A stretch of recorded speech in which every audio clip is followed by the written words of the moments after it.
Assalamualaikum teman-teman, kembali lagi dengan saya Vida di channel YouTube Vida Bacain Buku. Kita melanjutkan kembali membaca buku The Power of Habits.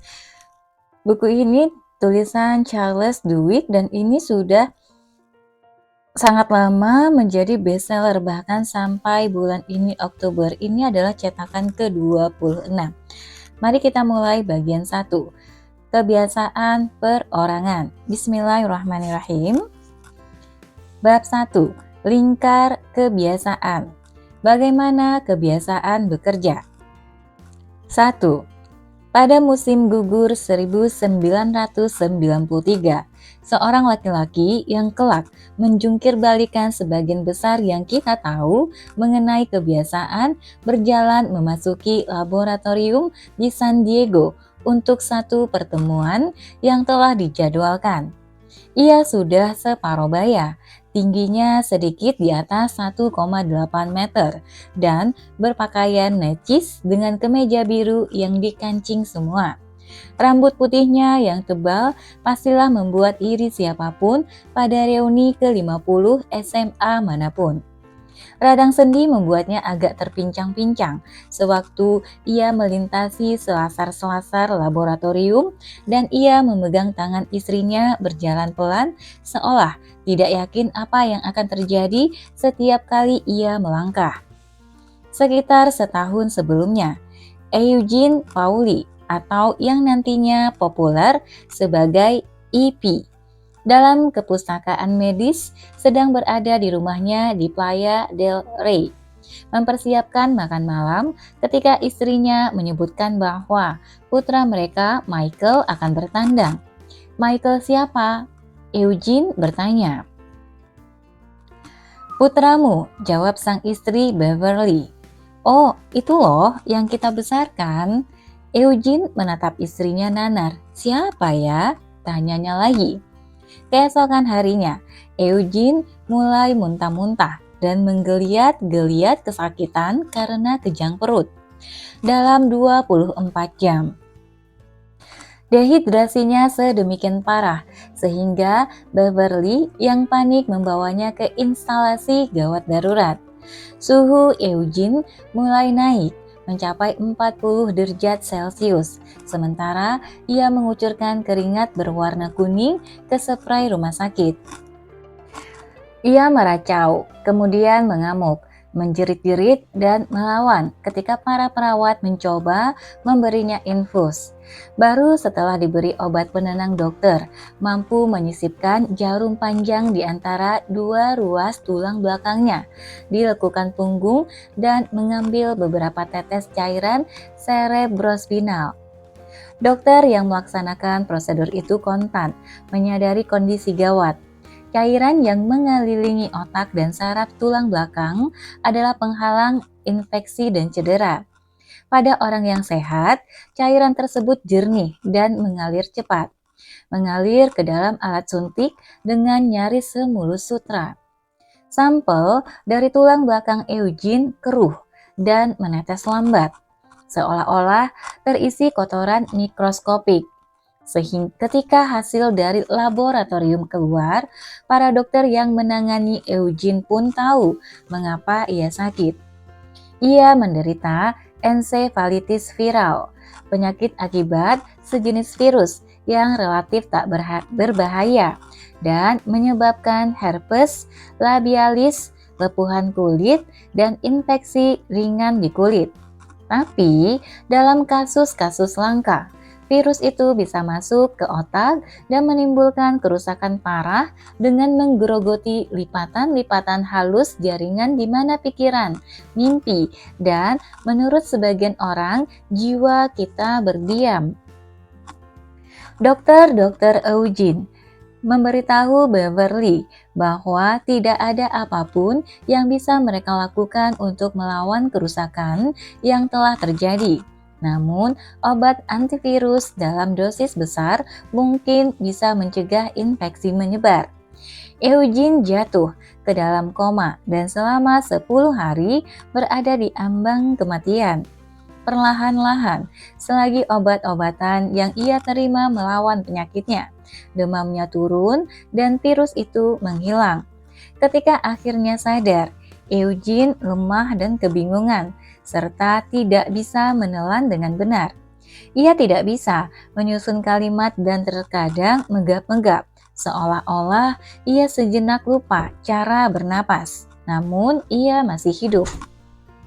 Pada akhirnya, Eugene cukup sehat untuk menjalani serangkaian tes. Para dokter terpukau mendapati tubuhnya, termasuk sistem sarafnya, tampaknya tidak banyak terpengaruh. Ia bisa menggerakkan kaki dan lengan, serta bisa menanggapi bunyi dan cahaya. Tapi hasil pindaian kepalanya menampakkan bayang-bayang menyeramkan di dekat pusat otaknya. Virus itu telah menghancurkan jaringan berbentuk oval di dekat tempat tempurung kepala dan tulang belakangnya bertemu. Ia mungkin bukan lagi orang yang Anda kenal. Seorang dokter memperingatkan Beverly, Anda harus siap seandainya saja suami Anda berubah. Eugene dipindahkan ke sayap rumah sakit yang berbeda. Dalam seminggu, ia bisa menelan dengan mudah. Dan seminggu sesudahnya, ia bisa berbicara normal, meminta gel O dan garam, menggonta-ganti saluran TV, dan mengeluh soal opera sabun yang membosankan. Pada waktu ia dimasukkan ke pusat rehabilitasi 5 minggu kemudian, Eugene sudah bisa berjalan, menyusuri selasar, dan tanpa diminta menawarkan berbagai nasihat kepada para perawat mengenai rencana akhir minggu mereka. Saya belum pernah melihat ada orang yang kembali hidup seperti ini. Salah seorang dokter memberitahu Beverly. Saya tak ingin melambungkan harapan Anda, namun ini menakjubkan. Tapi Beverly tetap khawatir. Di rumah sakit rehabilitasi, mulai kelihatan bahwa penyakit itu mengubah suaminya secara menggelisahkan. Eugene, misalnya, tidak bisa ingat sekarang hari apa, atau nama para dokter dan perawatnya. Tak peduli seberapa sering mereka memperkenalkan diri. Mengapa sih mereka tanya-tanya terus? Ia menanyai Beverly suatu hari setelah seorang dokter meninggalkan kamarnya. Sewaktu ia akhirnya pulang ke rumah, segala sesuatu menjadi semakin aneh. Eugene tampaknya tak bisa mengingat teman-temannya. Ia kesulitan mengikuti percakapan. Terkadang pada pagi hari ia bangkit dari tempat tidur, berjalan ke dapur, memasak dendeng babi dan telur untuk dirinya sendiri. Naik lagi ke tempat tidur dan mengotak-ngatik radio. Ia kemudian akan mengulanginya lagi. Beverly yang cemas mencari bantuan spesialis, termasuk seorang peneliti di University of California, San Diego, yang spesialisasinya adalah masalah kehilangan ingatan. Oleh karena itulah, pada suatu hari musim gugur yang cerah, Beverly dan Eugene berada di satu bangunan yang tak menarik di kampus universitas tersebut. Berpegangan tangan, seraya berjalan pelan-pelan menelusuri selasar. Mereka diantar ke satu ruang pemeriksaan kecil. Eugene mulai mengobrol dengan seorang perempuan muda yang sedang menggunakan komputer. Karena bekerja bertahun-tahun di bidang elektronika, saya kagum dengan semua ini, kata Eugene. Menunjuk ke mesin yang sedang digunakan, perempuan itu mengetik. Waktu saya masih muda, benda ini ditempatkan di beberapa rak setinggi 6 kaki dan memenuhi ruangan ini. Perempuan itu terus mengetik. Eugene terkikik. Menakjubkan, kata Eugene. Semua sirkuit tercetak dan dioda dan trioda itu. Waktu saya masih muda, benda ini harus ditempatkan di beberapa rak setinggi 6 kaki. Seorang ilmuwan memasuki ruangan dan memperkenalkan diri. Ia menanyakan usia Eugene. Berapa ya? 59 atau 60? Eugene menjawab, usianya 71 tahun. Sang ilmuwan mulai mengetik di komputer itu. Eugene tersenyum dan menunjuk mesin yang ia gunakan. Itu hebat sekali, kata Eugene. Tahu tidak, waktu saya masih bekerja di elektronika, benda ini harus ditempatkan di beberapa rak setinggi 6 kaki. Sang ilmuwan adalah Larry Squire yang berusia 52 tahun. Seorang profesor yang menghabiskan 3 dasawarsa terakhir mempelajari neuroanatomi ingatan. Spesialisasinya adalah mengulik bagaimana otak menyimpan peristiwa. Tapi penelitiannya terhadap Eugene kelak membuka satu dunia baru baginya dan ratusan peneliti lain yang membentuk ulang pemahaman kita mengenai bagaimana kebiasaan berfungsi.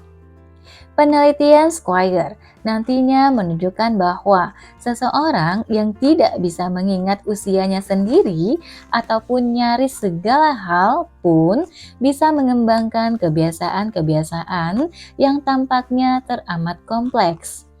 Sampai Anda sadar bahwa setiap orang mengandalkan proses neurologis yang serupa setiap hari. Penelitian Squire dan ilmuwan-ilmuwan lain mengungkapkan mekanisme bawah sadar yang berdampak terhadap pilihan dalam jumlah tak terhingga yang seolah merupakan produk pemikiran yang dinalar dengan baik. Namun, sebenarnya dipengaruhi oleh dorongan-dorongan yang tak disadari ataupun dipahami sebagian besar orang. Pada saat Squire bertemu Eugene, ia telah mempelajari citra-citra otak sang pasien selama berminggu-minggu. Hasil pindaian menunjukkan bahwa hampir seluruh kerusakan dalam tengkorak Eugene terbatas di satu area sepanjang 5 cm di dekat pusat kepalanya. Virus itu telah menghancurkan nyaris seluruh lobus temporal medialnya.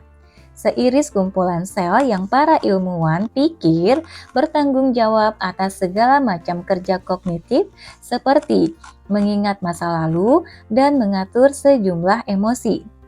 Kehancuran sempurna itu tidak mengejutkan Squire.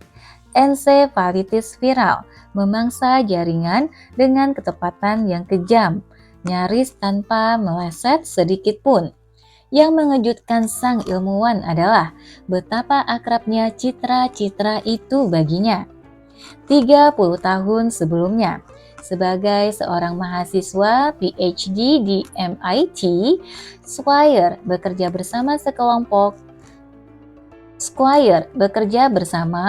kelompok yang mempelajari seorang laki-laki yang dikenal sebagai HM.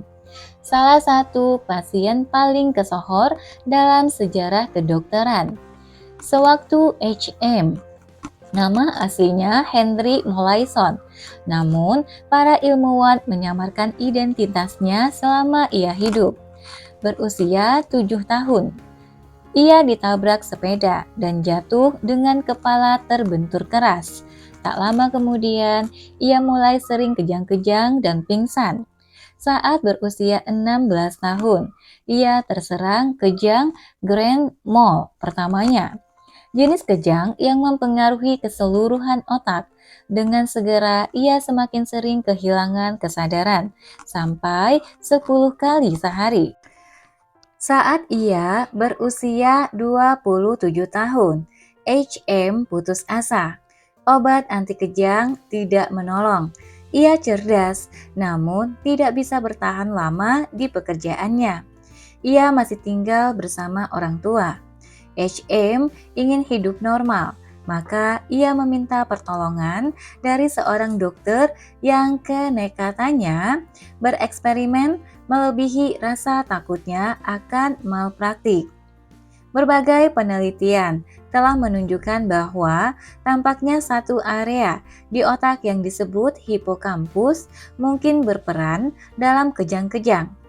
Ketika sang dokter meminta izin membuka kepala HM, mengangkat bagian depan otaknya, dan dengan sebatang sedotan kecil menyedot keluar hipokampus dan sebagian jaringan di sekitarnya dari bagian dalam tengkoraknya. HM menyetujui. Pembedahan itu terjadi pada 1953 dan seiring sembuhnya HM, kejang-kejangnya berkurang. Tapi nyaris seketika disadari juga kalau otaknya telah berubah secara drastis. HM tahu namanya dan tahu ibunya berasal dari Irlandia. Ia ingat tentang kejatuhan pasar saham pada 1929 dan berita-berita tentang serbuan Normandia. Namun, segala sesuatu yang terjadi sesudahnya, segala ingatan, pengalaman, dan perjuangan dari hampir seluruh dasawarsa sebelum pembedahan yang ia jalani terhapus. Ketika dokter menguji ingatan HM dengan menunjukkan kepadanya kartu remi dan sederetan angka, ia mendapati bahwa HM tidak bisa mengingat informasi baru di atas kira-kira 20 detik. Sejak saat ia dibedah sampai wafatnya pada 2008, setiap orang yang HM temui, setiap lagu yang ia dengar, setiap ruangan yang ia masuki adalah pengalaman baru. Otaknya beku dalam waktu. Setiap hari ia bingung karena ada orang yang mengubah saluran televisi dengan mengarahkan kotak plastik hitam ke layar. Ia memperkenalkan diri kepada para dokter dan perawatnya berulang-ulang, lusinan kali setiap hari.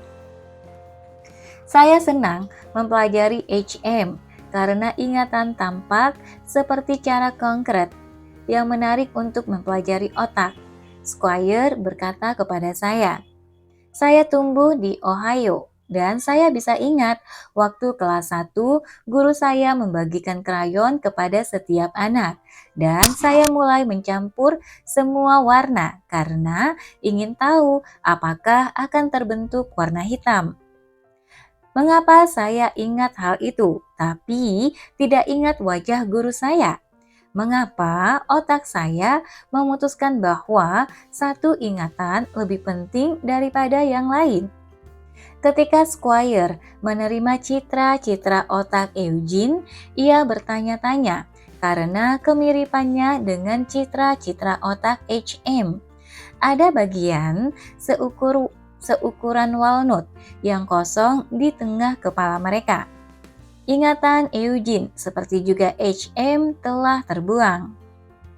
Tapi ketika Squire mulai mempelajari Eugene, ia menyadari bahwa pasien ini berbeda secara mencolok dari HM dalam sejumlah segi. Sementara nyaris semua orang yang bertemu HM akan sadar dalam beberapa menit bahwa ada sesuatu yang tidak beres pada dirinya.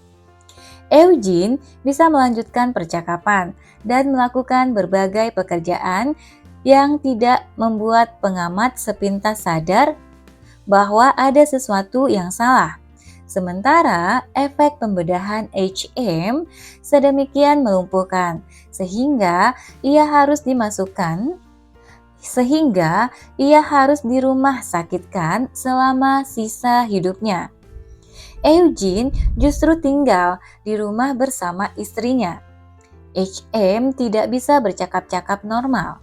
Eugene malah lihai sekali menggiring nyaris semua diskusi ke arah topik yang ia gemar obrolkan panjang lebar. Misalnya satelit. Ia pernah bekerja sebagai teknisi di perusahaan antariksa atau cuaca. Squire mulai memeriksa Eugene dengan menanyainya mengenai masa muda. Eugene berbicara tentang kota tempat ia tumbuh di California Tengah. Masa ketika ia menjadi pelaut niaga, perjalanannya ke Australia sewaktu muda, Ia bisa mengingat sebagian besar peristiwa dalam hidupnya yang terjadi sebelum kira-kira 1960. Ketika ketika Squire menanyai tentang dasawarsa sesudahnya, Eugene dengan sopan mengubah topik dan berkata ia sulit mengingat peristiwa-peristiwa yang lebih baru. Squire melaksanakan sejumlah uji kecerdasan dan mendapati bahwa kecerdasan Eugene masih tajam untuk orang yang tidak bisa mengingat 3 dasawarsa terakhir. Terlebih lagi, Eugene masih menjalankan semua kebiasaan yang terbentuk pada masa mudanya. Sehingga setiap kali Squire memberinya secangkir air atau memujinya karena sebuah jawaban yang sangat terperinci, Eugene akan berterima kasih dan balas memuji. Setiap kali ada yang memasuki ruangan, Eugene akan memperkenalkan diri dan menanyakan kabar mereka. Namun, ketika Squire meminta Eugene mengingat serangkaian angka atau menjabarkan selasar di luar pintu laboratorium, sang dokter mendapati pasiennya tidak bisa mengingat informasi baru di atas kira-kira semenit.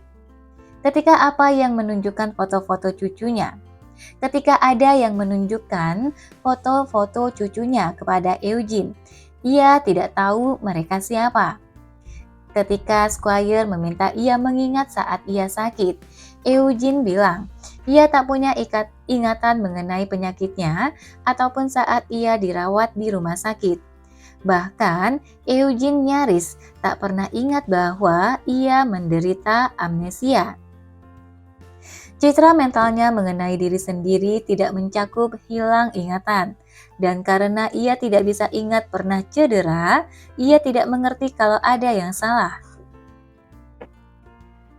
Dalam beberapa bulan setelah bertemu Eugene, Squire melaksanakan sejumlah percobaan yang menguji batas-batas ingatannya.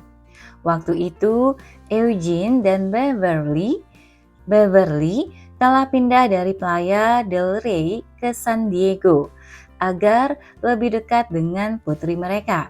Dan Squire seringkali mengunjungi rumah mereka untuk menjalankan pemeriksaan. Suatu hari, Squire meminta Eugene membuat sketsa denah rumahnya.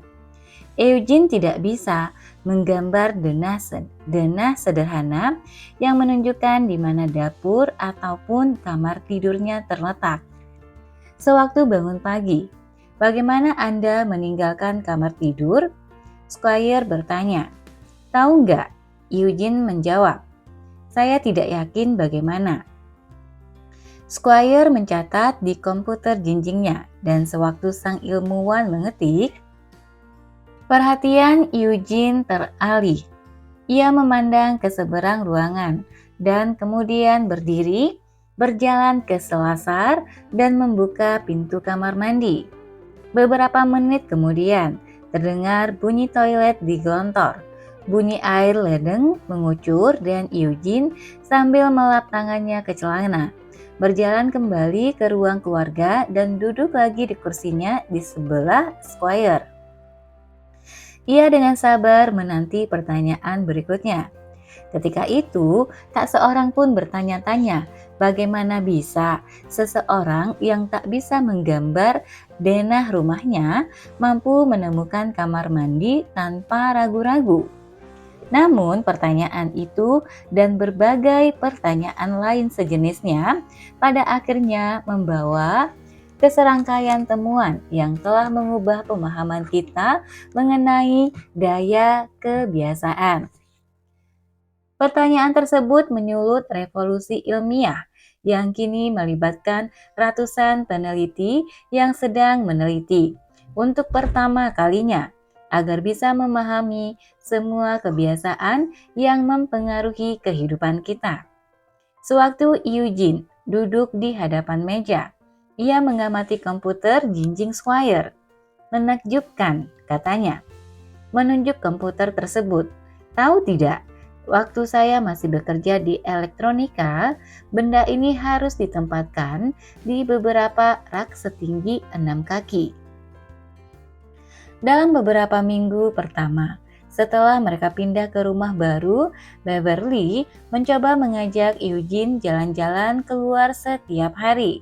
Para dokter memberitahu Beverly bahwa Eugene perlu berolahraga. Dan bila Eugene terlalu lama ada di rumah, ia bakal membuat Beverly gila karena menanyainya hal yang sama berulang-ulang tanpa putus. Maka, setiap pagi dan sore, Beverly membawa suaminya berjalan berkeliling blok, selalu bersama-sama dan selalu menempuh rute yang sama. Para dokter sudah memperingatkan Beverly agar mengawasi Eugene terus-menerus. Kata mereka, kalau sampai hilang, Eugene tak akan bisa pulang. Namun suatu pagi, sewaktu Beverly sedang berpakaian, Eugene menyelinap keluar dari pintu depan. Eugene memang suka berkeliling dalam rumah, sehingga Beverly baru sadar suaminya hilang setelah beberapa lama. Sewaktu akhirnya sadar, Beverly pun panik. Beverly lari keluar dan mencari-cari suaminya di jalan.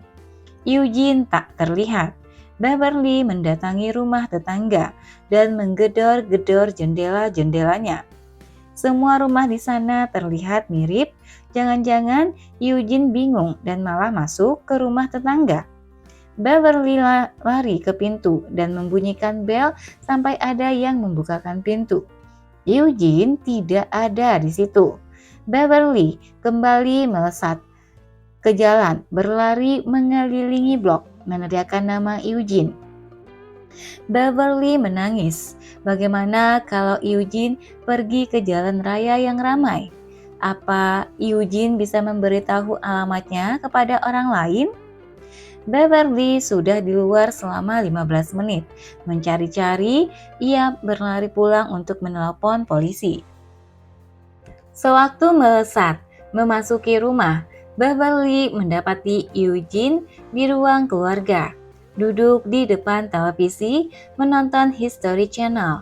Suaminya bingung mendapati Beverly menangis. Kata Eugene, ia tidak ingat pergi keluar, tidak tahu ia habis kemana, dan tidak mengerti mengapa Beverly sedemikian sedih. Kemudian Beverly melihat setumpuk runjung pinus di meja, seperti yang pernah ia lihat di halaman tetangga ujung jalan. Beverly mendekat dan mengamati tangan Eugene. Jari-jari Eugene lengket karena getah. Beverly pun sadar bahwa Eugene telah pergi berjalan-jalan sendiri. Eugene menyusuri jalan dan mengumpulkan oleh-oleh. Dan Eugene bisa pulang sendiri. Tak lama, Eugene pun berjalan-jalan sendiri setiap pagi. Beverly mencoba menghentikannya, namun sia-sia saja. Bahkan bila saya suruh ia tetap di dalam, beberapa menit kemudian ia tak akan ingat. Beverly bertutur kepada saya. Saya mengikutinya beberapa kali untuk memastikan ia tidak akan tersesat. Namun ia selalu pulang lagi. Terkadang ia pulang membawa runjung pinus atau bebatuan. Pernah sekali ia pulang membawa sebuah dompet. Lain kali bersama seekor anak anjing. Ia tidak pernah ingat dari mana mereka berasal. Ketika Squire dan para asistennya mendapat kabar soal jalan-jalan ini, mereka mulai mencurigai ada sesuatu yang terjadi dalam kepala Eugene yang tidak ada hubungannya dengan ingatan sadarnya. Mereka pun merancang satu percobaan.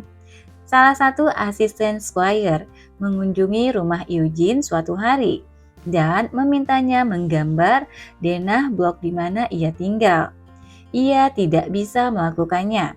Kalau begitu, letak rumahnya di jalan, pinta asisten. Kalau begitu, letak rumahnya di jalan, pinta si asisten. Eugene mencoret-coret sebentar, lalu lupa pada permintaan itu. Sang asisten meminta Eugene menunjuk pintu mana yang menuju ke dapur. Eugene memandang berkeliling ruangan. Ia tidak tahu jawabnya. Sang asisten menanyai Eugene mengenai apa yang akan ia lakukan jika ia lapar. Eugene berdiri, berjalan ke dapur, membuka lemari, dan mengeluarkan toples kacang. Masih pada minggu yang sama, seorang pengunjung mengikuti jalan-jalan harian Eugene. Mereka berjalan selama sekitar 15 menit melalui musim semi abadi California Selatan dengan wangi kembang kertas tercium kuat di udara. Eugene tidak banyak berbicara, namun ia selalu memimpin jalan dan tampak tahu kemana ia melangkah. Ia tidak pernah menanyakan arah. Sewaktu mereka berbelok di sudut jalan dekat rumahnya, sang pengunjung menanyai Eugene di mana ia tinggal. "Saya tidak tahu tepatnya," ia menjawab. Kemudian ia melangkah di trotoar depan rumahnya, membuka pintu depan, masuk ke ruang keluarga, dan menyalakan televisi. Jelaslah bagi Squire bahwa Eugene menyerap informasi baru, namun di sebelah mana otaknya informasi itu tersimpan, bagaimana orang bisa menemukan toples kacang padahal ia tidak bisa menunjukkan letak dapur atau menemukan jalan pulang padahal ia tidak ingat rumahnya yang mana. Bagaimana? Squire bertanya-tanya. Pola baru terbentuk di dalam otak Eugene yang rusak. Bagaimana? Squire bertanya-tanya. Pola-pola baru terbentuk di dalam otak Eugene yang rusak. 2. Dalam bangunan tempat Departemen Sains Otak dan Kognitif berada di Massachusetts Institute of Technology, terletak sebuah laboratorium yang berisikan apa yang bagi pengamat awam terlihat seperti teater operasi versi rumah boneka. Ada pisau-pisau bedah mungil, bor-bor kecil, dan gergaji-gergaji mini yang lebarnya kurang daripada 1/4 inci, terpasang ke lengan-lengan robot. Bahkan meja operasinya mungil, seolah-olah disiapkan untuk ahli bedah seukuran anak-anak. Ruangan itu selalu dijaga pada suhu 15 derajat Celcius yang dingin, sebab udara yang agak menggigit menstabilkan jemari para peneliti saat prosedur yang rumit. Di dalam laboratorium itu, para ahli saraf membuka tengkorak tikus yang dibius, menanamkan sensor-sensor mungil yang bisa mencatat perubahan sekecil apapun di dalam otak mereka. Ketika sadar, tikus-tikus itu tampaknya tidak menyadari bahwa sudah ada lusinan kabel mikroskopik terpasang bagaikan jaring laba-laba neurologis di dalam kepala mereka. Laboratorium itu telah menjadi pusat utama revolusi sunyi dalam sains pembentukan kebiasaan. Dan percobaan-percobaan yang berlangsung di sana menjelaskan bagaimana Eugene, juga saya, Anda, dan semua orang lain mengembangkan berbagai perilaku yang dibutuhkan agar kita bisa melalui setiap hari. Tikus-tikus di lab-lab itu membantu menjelaskan kerumitan yang terjadi di dalam kepala kita setiap kali kita melakukan hal sehari-hari seperti menggosok gigi atau memundurkan mobil keluar dari garasi. Dan bagi Squire, laboratorium itu membantu menjelaskan bagaimana Eugene berhasil mempelajari kebiasaan-kebiasaan baru. Ketika para peneliti MIT mulai meneliti kebiasaan pada 1990-an, kira-kira ketika Eugene mulai terserang demam, mereka penasaran mengenai sebongkah jaringan saraf yang dikenal sebagai ganglia basal. Bila Anda bayangkan otak manusia sebagai sebutir bawang bombay yang terdiri atas berlapis-lapis jaringan otak, maka lapisan-lapisan luar yang paling dekat dengan kulit kepala pada umumnya merupakan tambahan terbaru dari sudut pandang evolusi. Sewaktu Anda membayangkan penemuan baru atau menertawakan lawakan teman, bagian-bagian luar otak Anda lah yang bekerja. Di sanalah pemikiran paling kompleks terjadi. Di otak sebelah lebih dalam dan lebih dekat dengan batang otak, di mana otak bertemu sumsum tulang belakang, terletak struktur-struktur yang lebih tua dan primitif. Struktur-struktur itu mengendalikan perilaku-perilaku otomatis kita. Misalnya, bernapas dan menelan, atau reaksi terkejut yang kita rasakan bila ada yang melompat keluar dari semak-semak.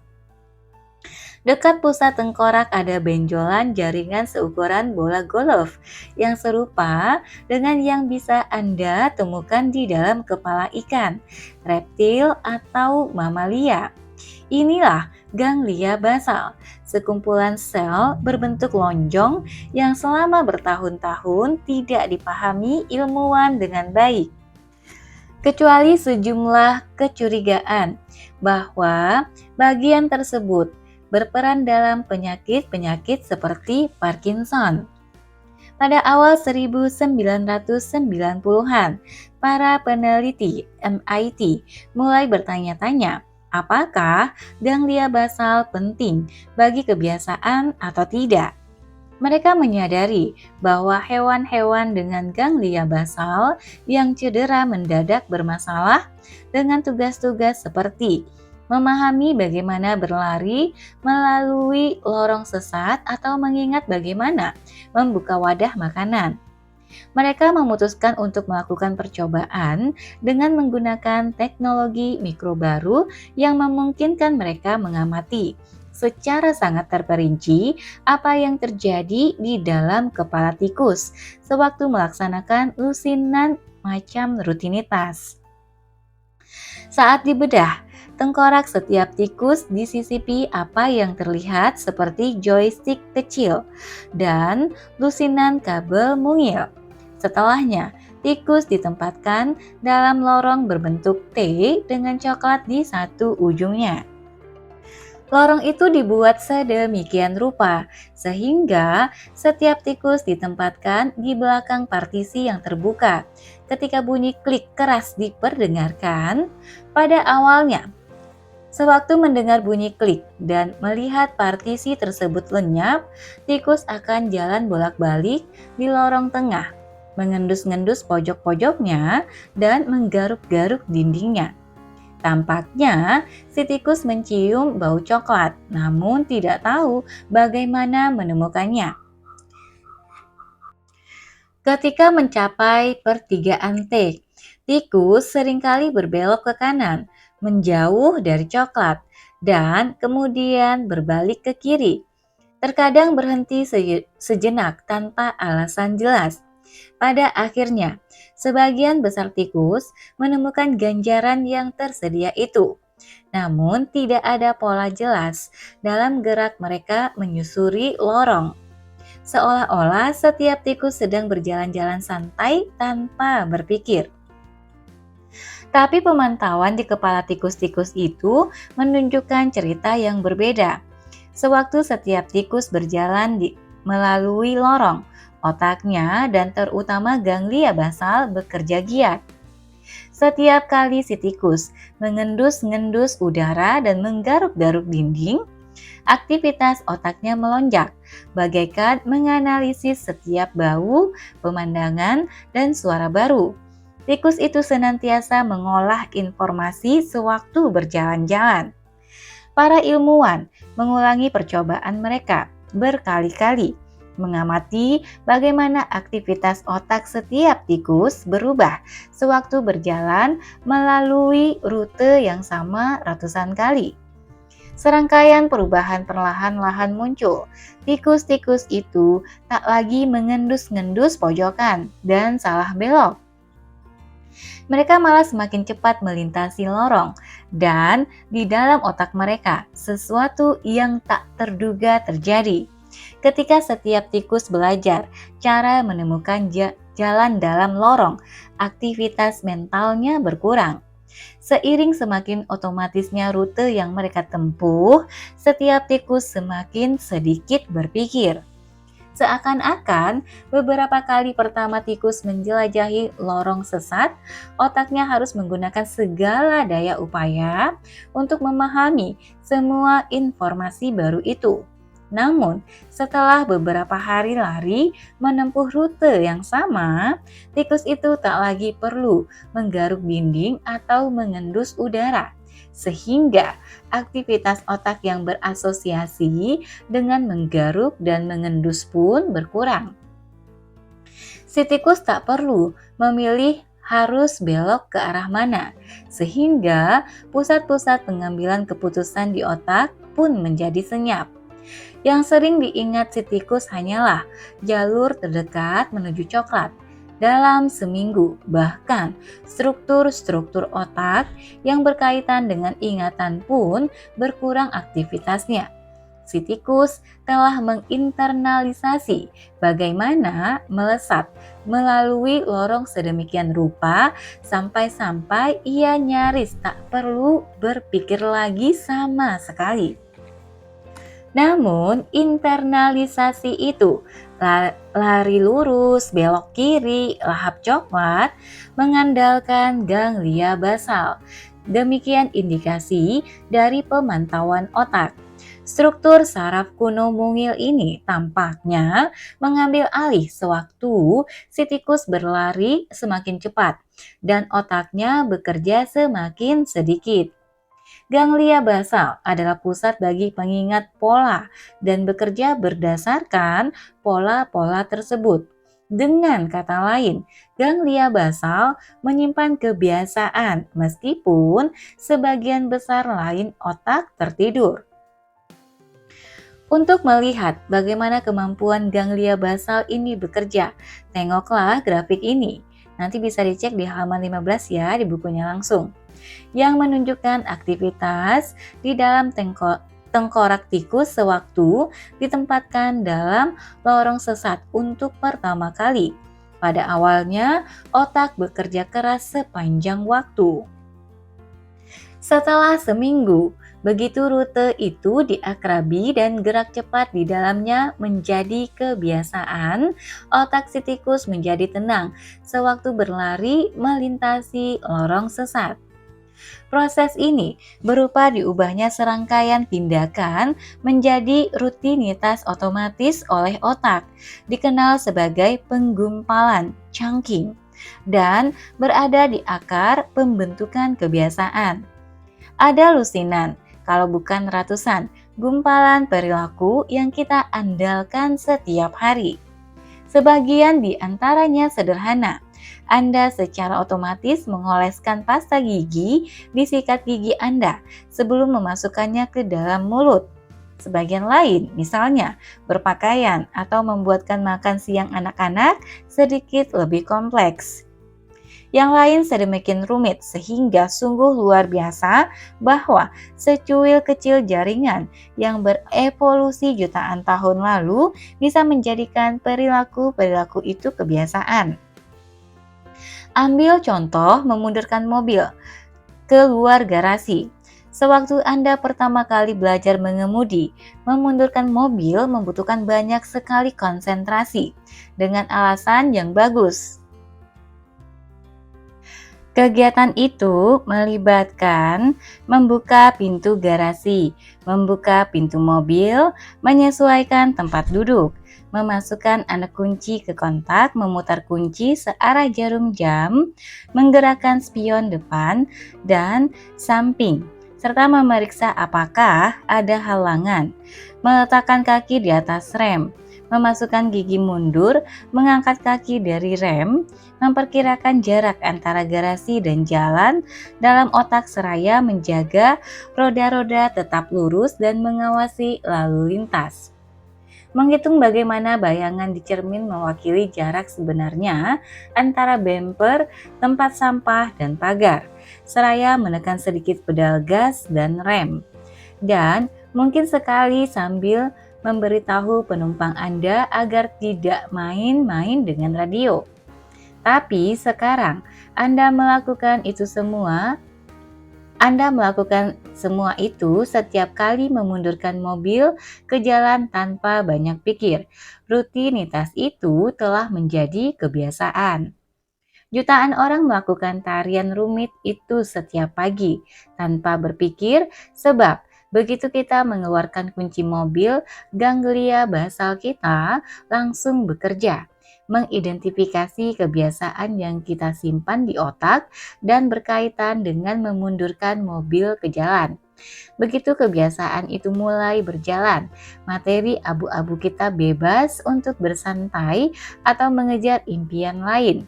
Dan karena itulah kita punya kemampuan mental cukup untuk menyadari bahwa kotak makan siang si Jimmy ketinggalan di rumah. Kebiasaan, kata para ilmuwan, muncul karena otak terus-menerus mencari cara untuk menghemat upaya. Bila dibiarkan saja, otak akan mencoba menjadikan nyaris setiap rutinitas suatu kebiasaan.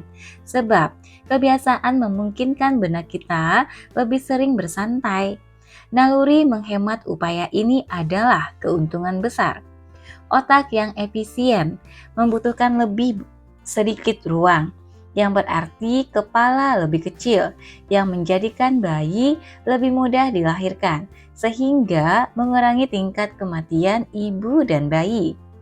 Otak yang efisien juga memungkinkan kita berhenti terus-menerus memikirkan perilaku kasar, misalnya berjalan dan memilih makanan, sehingga kita bisa menggunakan energi mental untuk menemukan tombak, sistem irigasi, dan pada akhirnya pesawat terbang serta permainan video.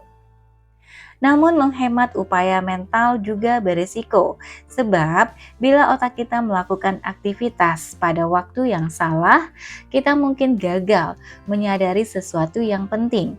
Misalnya, pemangsa yang bersembunyi di semak-semak atau mobil yang mengebut ketika kita sedang memundurkan mobil ke jalan.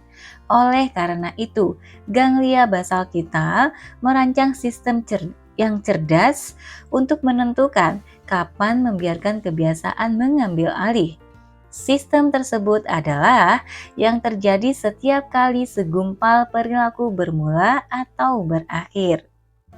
Untuk melihat bagaimana sistem itu bekerja, coba amati lagi baik-baik grafik kebiasaan neurologis tikus. Perhatikan bahwa setiap otak melonjak di awal lorong ketika si tikus mendengar bunyi klik sebelum partisi mulai bergerak, dan sekali lagi di ujung akhir lorong ketika ia menemukan coklat. Lonjakan-lonjakan itu adalah cara otak menentukan kapan menyerahkan kendali kepada kebiasaan dan kebiasaan mana yang harus digunakan. Dari balik partisi, misalnya, tikus sulit untuk mengetahui apakah ia ada di dalam lorong yang ia akrabi atau lemari yang tak ia kenal, dengan seekor kucing mengintai di luar. Untuk menangani ketidakpastian itu, otak mencurahkan banyak upaya pada awal kebiasaan untuk mencari sesuatu, tanda yang memberikan petunjuk pola mana yang harus digunakan. Dari balik partisi, bila tikus mendengar bunyi klik, ia tahu harus menggunakan kebiasaan lorong sesat. Bila mendengar bunyi meong, ia akan memilih pola berbeda. Dan pada akhir aktivitas, ketika ganjaran diperoleh, otak membangunkan diri sendiri dan memastikan segala sesuatu berlangsung sebagaimana yang diharapkan. Proses di otak kita ini merupakan suatu lingkar bertahap 3.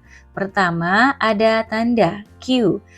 pemicu yang memberitahu otak untuk memasuki mode otomatis, dan kebiasaan mana yang harus digunakan. Kemudian ada rutinitas, rutin, yang bisa jadi fisik, mental, ataupun emosional. Terakhir ada ganjaran, reward, yang membantu otak Anda mengetahui apakah lingkar ini patut diingat untuk masa depan. Lama-kelamaan, lingkar ini tanda rutinitas ganjaran menjadi semakin otomatis. Tanda dan ganjaran menjadi terikat sedemikian erat sampai-sampai muncullah rasa antisipasi dan keinginan memperoleh sesuatu yang sangat kuat. Pada akhirnya, entah itu di laboratorium MIT yang dingin ataupun garasi Anda, kebiasaan pun terlahir. Kebiasaan bukanlah takdir, seperti yang akan dijelaskan dua bab berikutnya. Kebiasaan bisa diabaikan, diubah, ataupun diganti. Namun, alasan mengapa penemuan lingkar kebiasaan begitu penting adalah bahwa hal itu mengungkapkan kebenaran mendasar.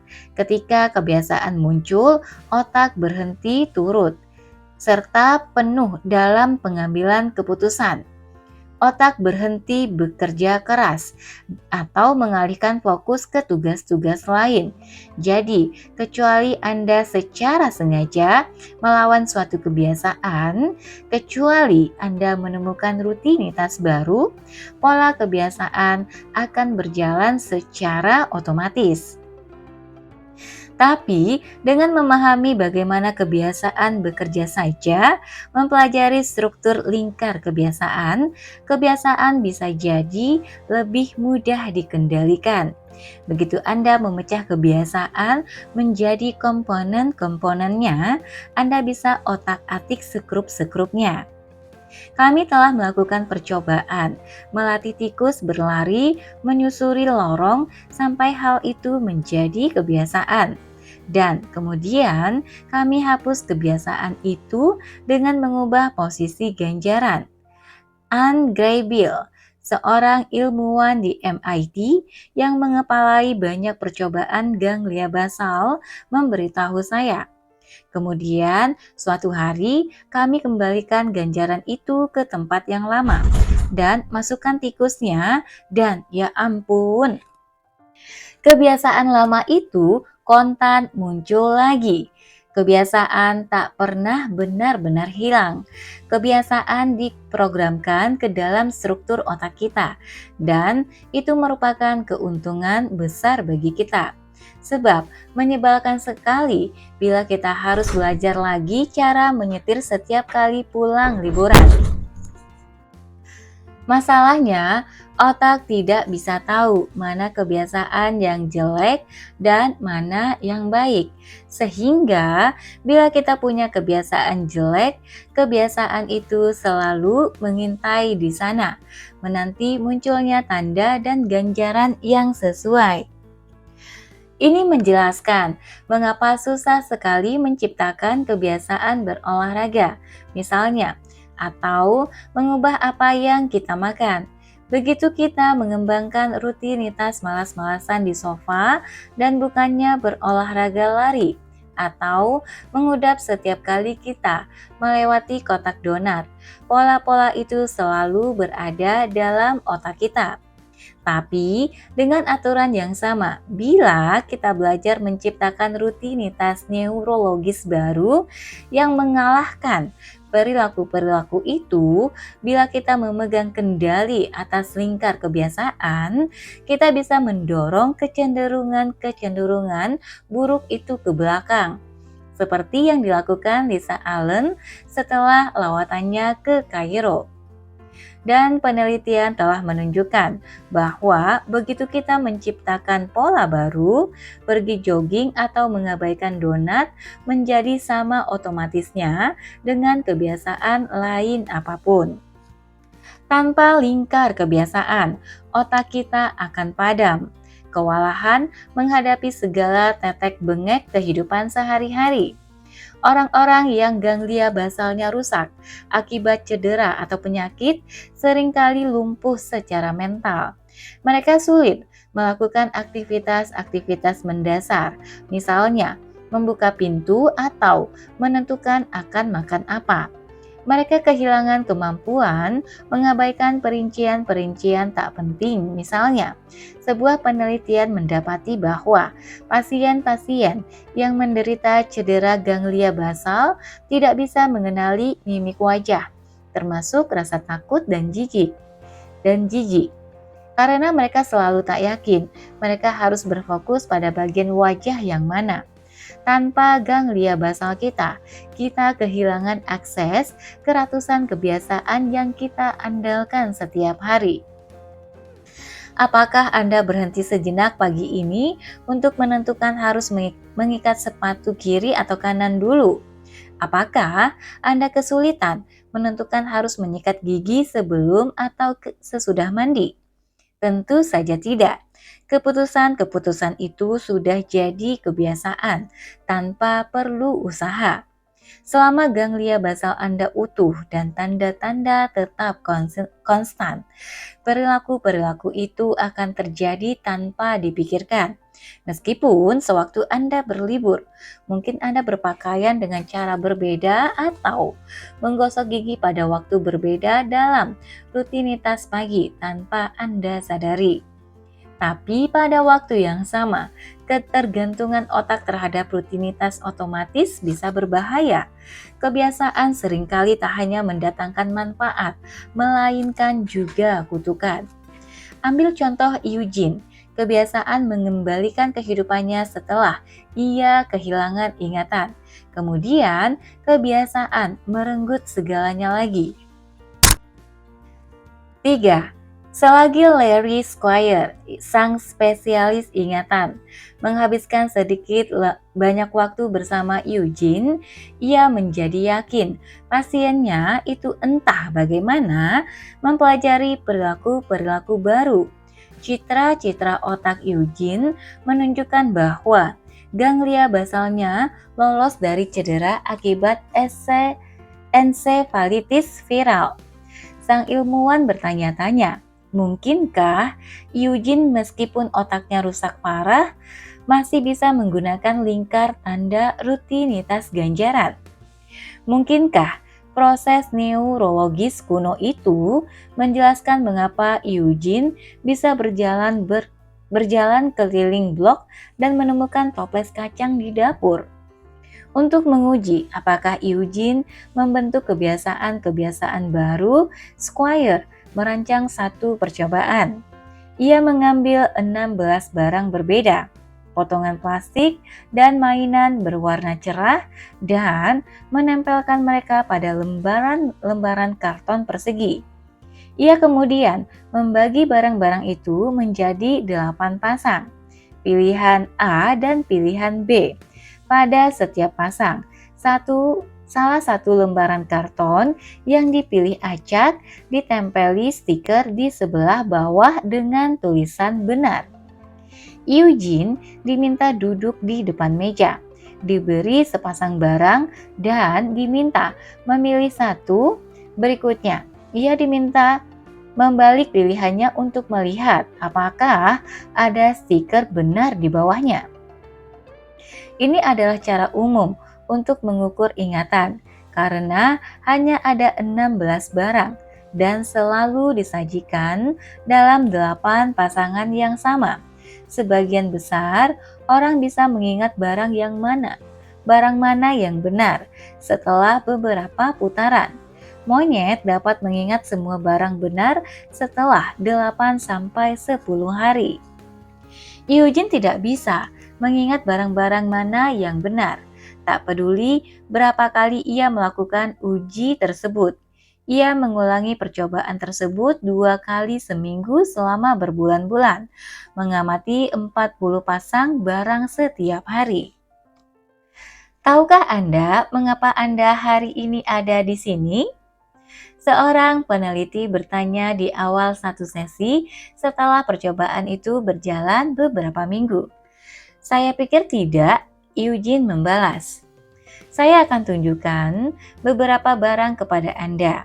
Apa Anda tahu mengapa?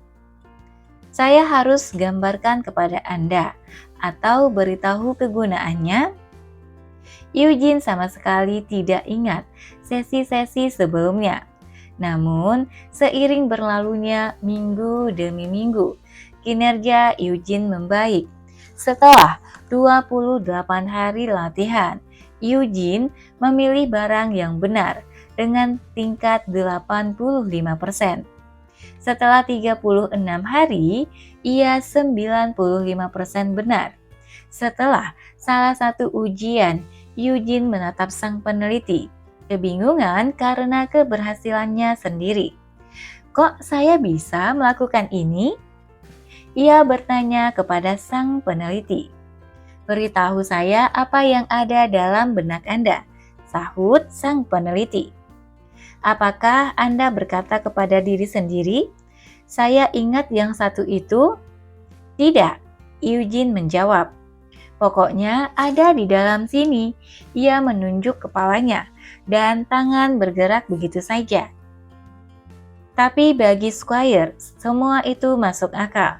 Eugene terpapar kepada satu tanda. Sepasang barang selalu disajikan dalam kombinasi yang sama. Ada rutinitas. Ia memilih satu barang dan melihat apakah di bawahnya ada stiker. Meskipun ia tidak mengerti mengapa ia merasa harus membalik karton itu. Kemudian ada ganjaran rasa puas yang ia dapatkan setelah menemukan stiker yang mengatakan benar.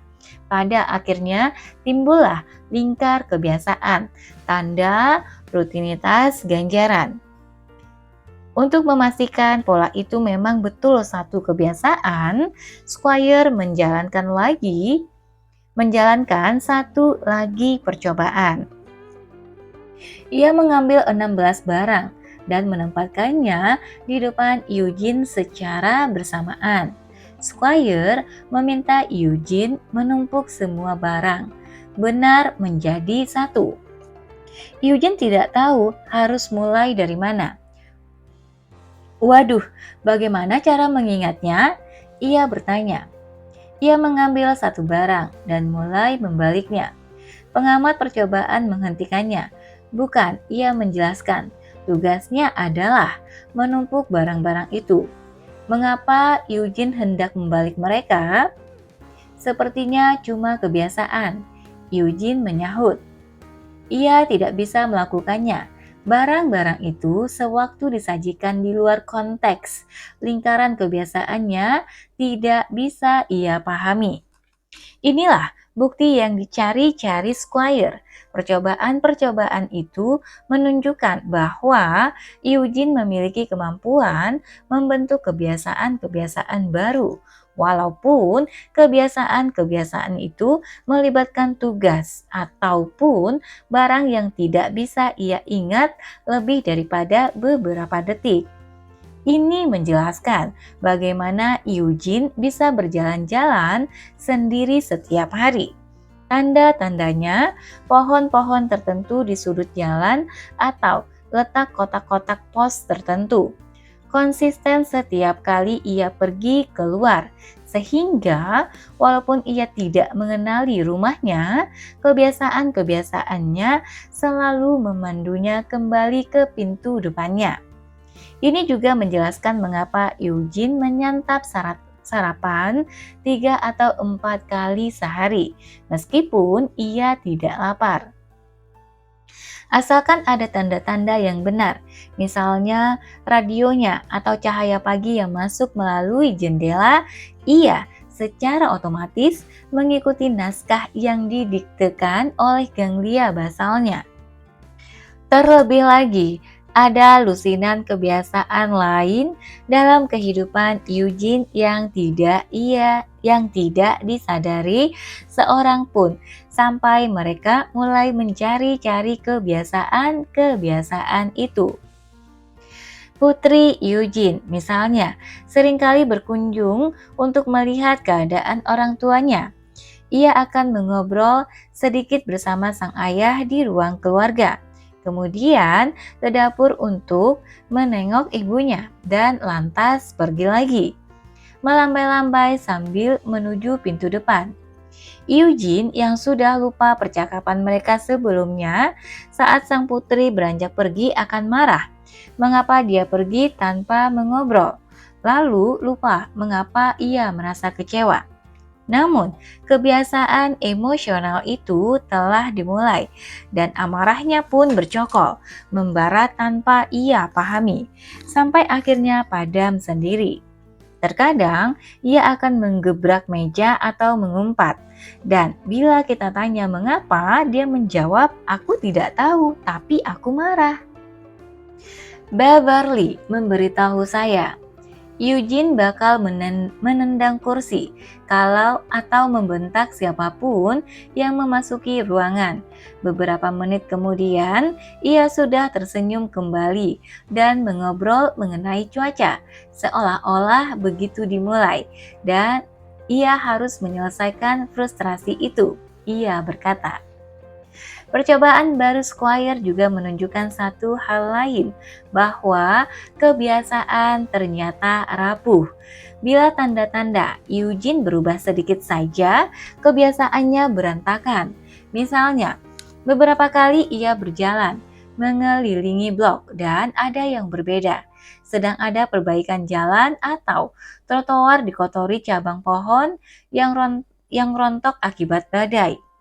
Eugene pun akan tersesat, tak peduli seberapa dekat ia dengan rumahnya.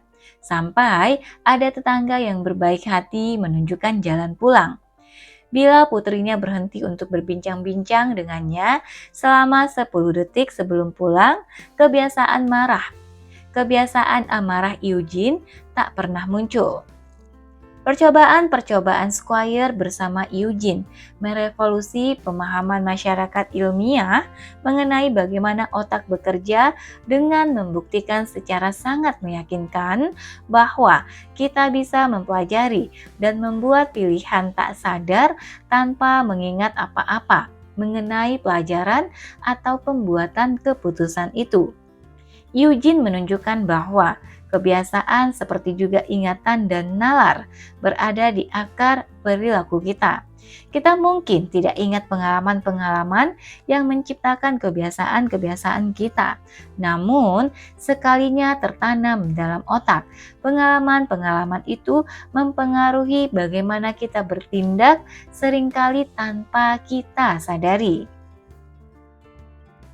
Sejak makalah pertama Squire mengenai kebiasaan-kebiasaan Eugene diterbitkan, sains pembentukan perilaku naik daun menjadi bidang penelitian utama.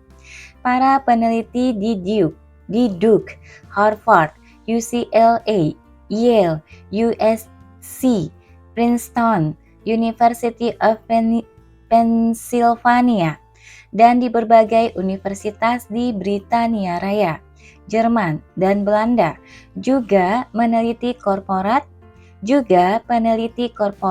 yang bekerja untuk Procter & Gamble, Microsoft, Google, dan ratusan perusahaan lain berfokus pada pemahaman neurologi dan psikologi kebiasaan, kelemahan, dan kekuatannya, serta bagaimana kebiasaan muncul dan bisa diubah.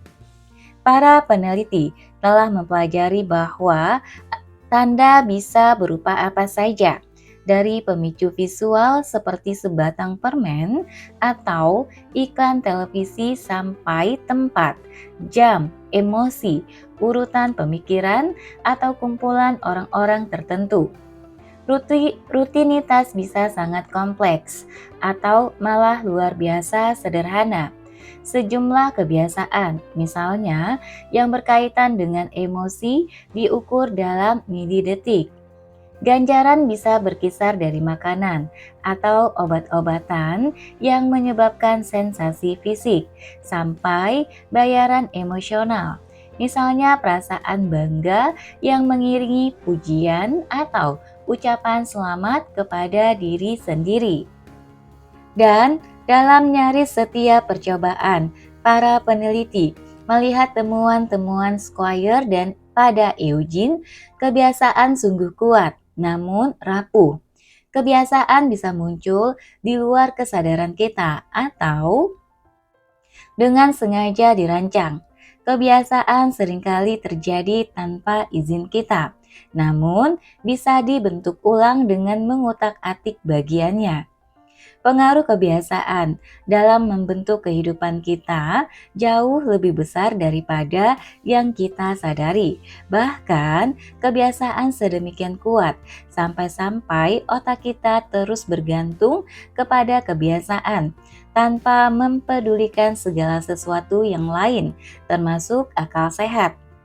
Dalam serangkaian percobaan, misalnya, para peneliti yang berafiliasi dengan National Institute on Alcohol Abuse and Alcoholism melatih mencit untuk menekan tuas sebagai tanggapan terhadap tanda-tanda tertentu sampai perilaku itu menjadi kebiasaan.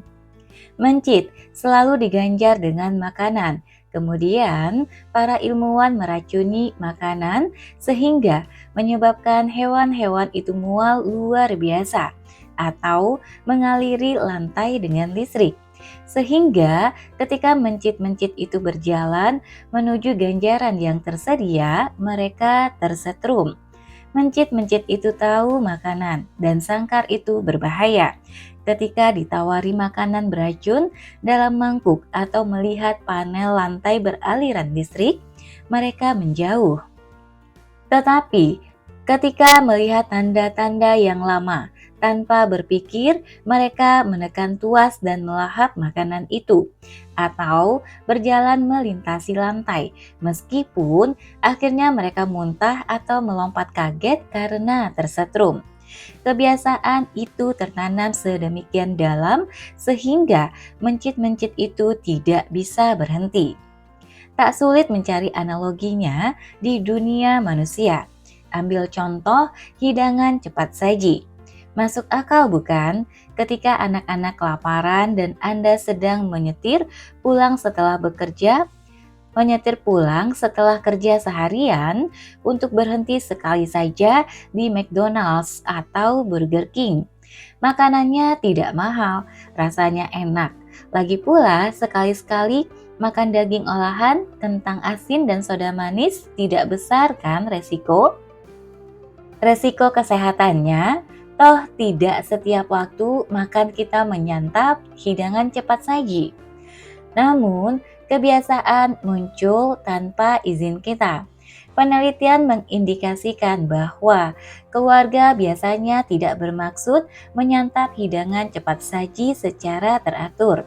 Yang terjadi adalah pola sebulan sekali perlahan-lahan menjadi seminggu sekali dan kemudian 2 kali seminggu.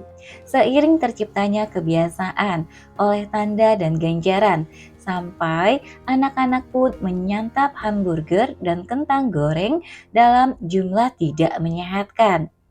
Ketika para peneliti di University of North Texas dan Yale mencoba memahami mengapa keluarga-keluarga secara bertahap meningkatkan konsumsi hidangan cepat saji, mereka mendapati serangkaian tanda dan ganjaran yang tanpa diketahui para pelanggan mempengaruhi perilaku mereka.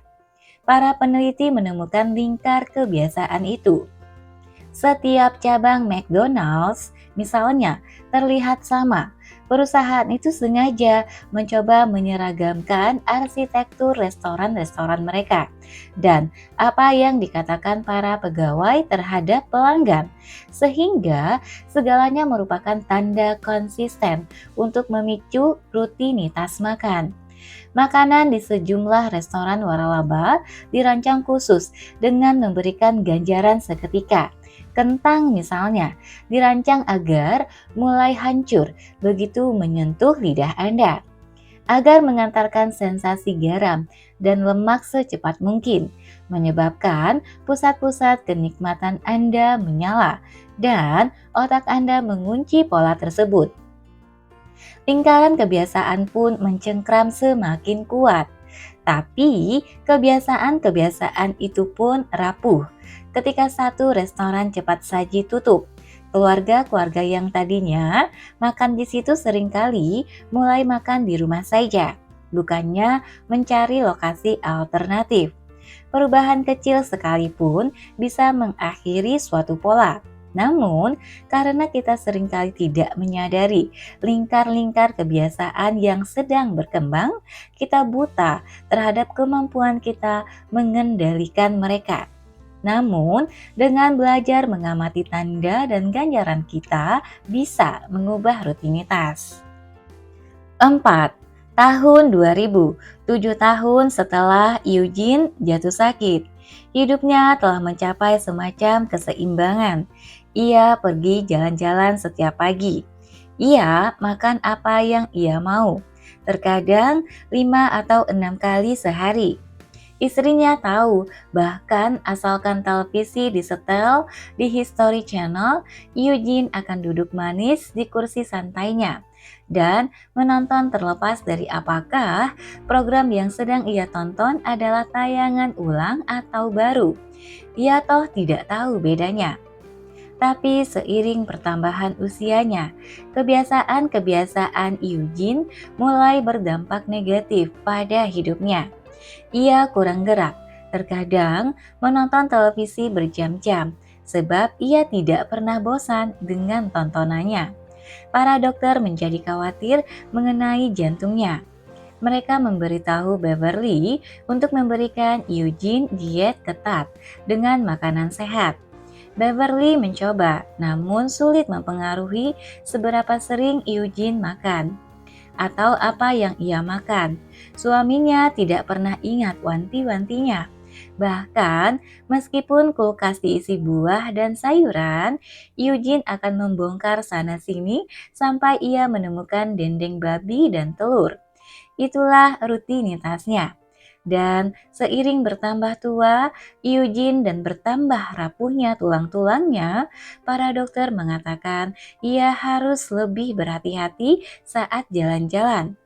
Tapi dalam benaknya, Eugene berusia 20 tahun lebih muda. Ia tak pernah ingat untuk melangkah berhati-hati.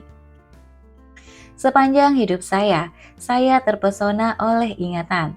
Squire memberitahu saya. Kemudian saya bertemu Ipi, Eugene ya maksudnya, dan melihat bagaimana hidup bisa begitu kaya bahkan meskipun kita tidak bisa mengingatnya. Otak memiliki kemampuan menakjubkan untuk mencari kebahagiaan meskipun ingatannya tentang itu telah hilang. Tapi sulit memadamkannya dan itulah yang akhirnya merugikan dia. Beverly mencoba memanfaatkan pemahamannya mengenai kebiasaan untuk membantu Eugene menghindari berbagai masalah seiring pertambahan usianya. Beverly mendapati bahwa ia bisa memutus sejumlah pola terburuk Eugene dengan menyisipkan tanda-tanda baru. Bila tidak ada dendeng babi di kulkas, Eugene tidak akan sering-sering menyantap sarapan yang tidak menyehatkan. Ketika Beverly meletakkan salad di samping kursi Eugene, terkadang sang suami akan memakannya sedikit. Dan seiring hidangan itu menjadi kebiasaan, ia pun tak lagi menggeledah dapur untuk mencari kudapan. Dietnya perlahan-lahan membaik. Tapi terlepas dari upaya-upaya itu, kesehatan Eugene terus menurun. Pada suatu hari, musim semi, Eugene sedang menonton televisi ketika mendadak ia memekik. Beverly berlari mendatanginya dan melihatnya memegangi dada. Beverly pun menelpon ambulans. Di rumah sakit, para dokter mendiagnosisnya terkena serangan jantung ringan. Ketika itu, nyerinya telah lenyap dan Eugene memberontak hendak turun dari tandu beroda. Malam itu, ia terus-menerus melepaskan kabel monitor yang dilekatkan ke dadanya agar ia bisa berguling dan tidur. Alarm pun meraung dan para perawat tergesa-gesa mendatangi kamarnya. Mereka mencoba menghentikannya mengutak-atik sensor-sensor itu dengan cara menempelkan ujungnya dengan selotip dan memberitahunya bahwa mereka akan mengekangnya bila ia tidak bisa diam. Tak satu pun berhasil. Ia langsung melupakan ancaman-ancaman yang diberikan kepadanya. Kemudian putrinya memberitahu seorang perawat untuk mencoba memujinya karena mau duduk diam dan mengulangi pujian itu berkali-kali setiap kali ia bertemu Eugene. Ya, kami ingin melibatkan rasa bangganya. Putri Eugene, Carol Reyes, bercerita kepada saya. Kami bilang kepadanya, "Wah ayah, ayah melakukan sesuatu yang betul-betul penting bagi ilmu pengetahuan dengan membiarkan kabel-kabel ini terpasang." Para perawat mulai memuji-mujinya. Eugene menyukainya. Setelah beberapa hari, ia melakukan apapun yang mereka minta. Eugene pulang ke rumah seminggu kemudian. Lalu, pada musim gugur 2008, sewaktu sedang berjalan melintasi ruang keluarga, Eugene tersandung di dekat perapian, jatuh, dan mengalami patah tulang pinggul. Di rumah sakit, Squire dan timnya khawatir Eugene akan terserang panik karena ia tidak tahu berada di mana. Maka mereka meninggalkan catatan-catatan di samping tempat tidurnya yang menjelaskan apa yang telah terjadi dan menempelkan foto anak-anaknya di dinding. Istri dan anak-anaknya datang setiap hari, tapi Eugene tidak pernah khawatir. Ia tidak pernah bertanya mengapa ia ada di rumah sakit. Ia tampaknya berdamai dengan segala ketidakpastian pada saat itu. Squire berkata, sudah 15 tahun sejak ia kehilangan ingatannya. Seolah-olah ada bagian otaknya yang tahu ada hal-hal yang ia tak akan pernah mengerti dan menganggapnya bukan hal besar. Beverly datang ke rumah sakit setiap hari. Saya mengobrol lama dengannya, kata Beverly. Saya memberitahu dia saya mencintainya dan mengenai anak-anak kami dan betapa indah kehidupan kami. Saya menunjuk ke foto-foto yang terpasang dan membicarakan mengenai betapa ia disayangi. Kami menikah selama 57 tahun dan 42 tahun diantaranya adalah pernikahan sungguhan yang normal. Terkadang berat sekali rasanya, karena saya sangat ingin suami saya yang dulu kembali. Tapi setidaknya saya tahu dia bahagia. Beberapa minggu kemudian, putrinya datang berkunjung. Apa rencana kita hari ini? Eugene bertanya ketika putrinya tiba. Sang putri membawa Eugene keluar dengan kursi roda ke halaman rumah sakit. Hari yang indah, Eugene berkata. Cuacanya cukup enak ya.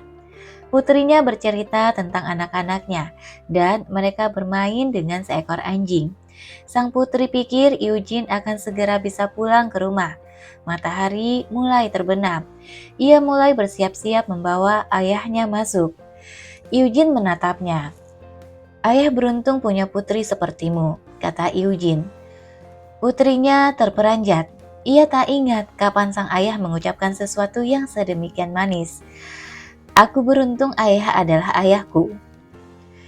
Aku beruntung ayah adalah ayahku, katanya kepada Eugene.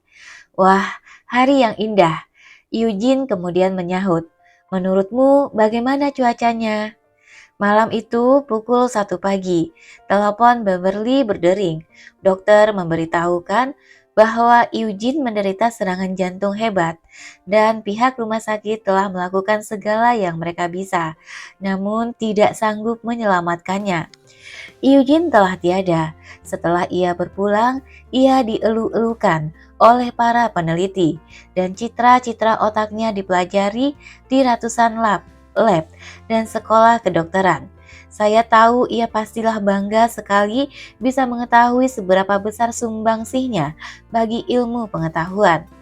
Beverly berkata kepada saya, ia pernah memberitahu saya tak lama setelah kami menikah bahwa ia ingin melakukan sesuatu yang penting dengan hidupnya, sesuatu yang berarti. Dan ia memang melakukannya. Hanya saja ia tak pernah mengingatnya. Oke teman-teman, ini adalah akhir untuk bab 2-nya. Semoga apa yang disampaikan di buku ini bermanfaat. Sampai ketemu di bab berikutnya. Terima kasih atas waktunya. Assalamualaikum warahmatullahi wabarakatuh.